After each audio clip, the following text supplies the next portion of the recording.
Chapter 5. The Explorers Find Treasure. The next morning, Jessie woke up first, and she got up at once, for she was the housekeeper.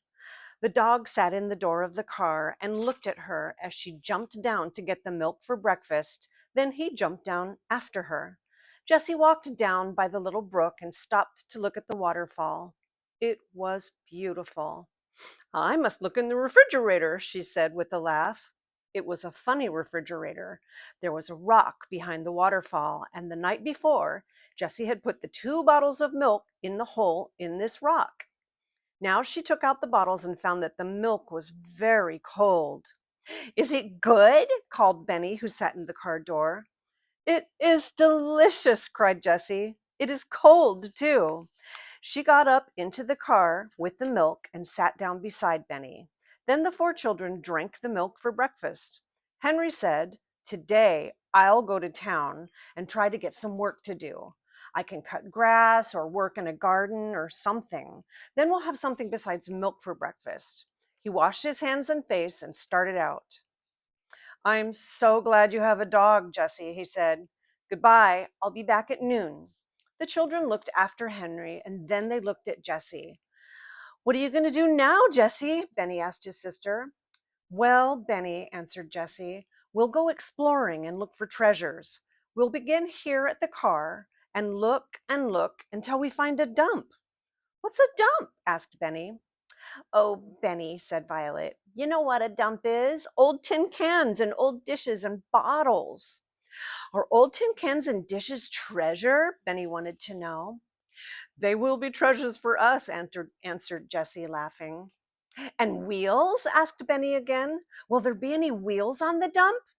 "Yes, maybe," replied Violet. "But cups, Benny, and plates, and maybe spoons. You like to drink milk out of a cup."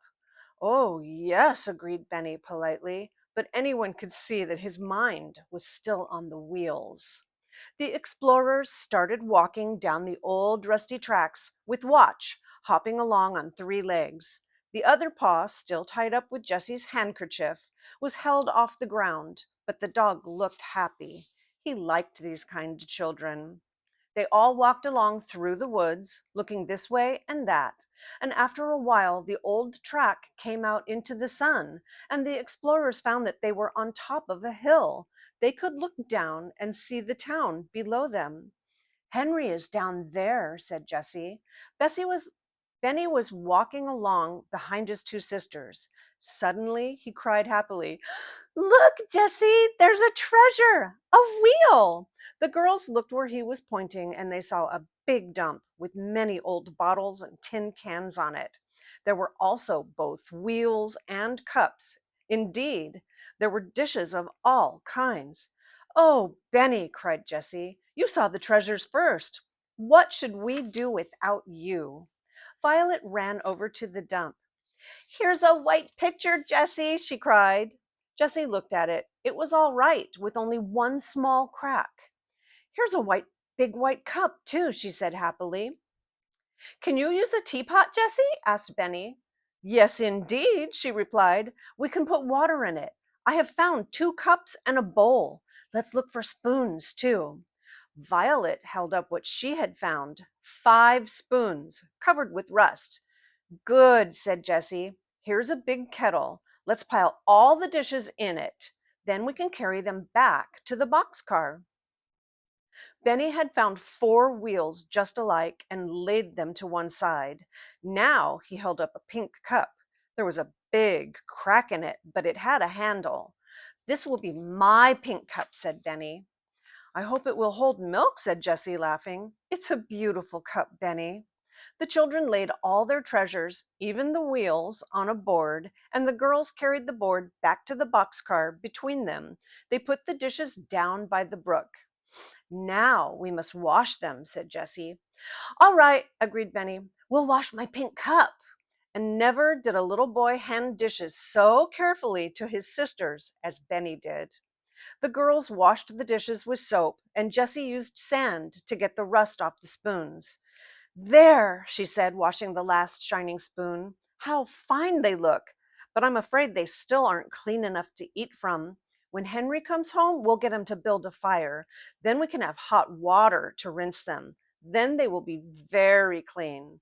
The children sat back and admired the dishes. Suddenly, Violet cried, "Oh, I know where to put them. Come and see what I found in the car last night." Both girls looked in at the door. "Look on the door on Look on the door on the other side of the car," said Violet. All Jessie saw were two pieces of wood nailed to the closed door of the car, but she knew at once what was in Violet's mind. She ran to get the board they had carried from the dump and laid it carefully across the two pieces of wood. It made a fine shelf for the dishes. "There," said Jessie. The children could hardly wait to put the shining dishes on the shelf. "Let's put them on now," said Violet, "and see how they look without waiting to rinse them." When they were on the shelf, Violet picked some white flowers and yellow flowers and put them in a cup full of water in the middle of the shelf.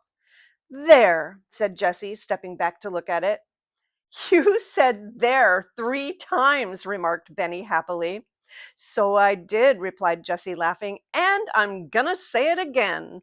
She looked into the woods and said, "There!" Henry was coming through the woods, and he carried many funny-looking bundles in his arms, but he would not open his bundles or tell them what he had been doing until it was time for dinner.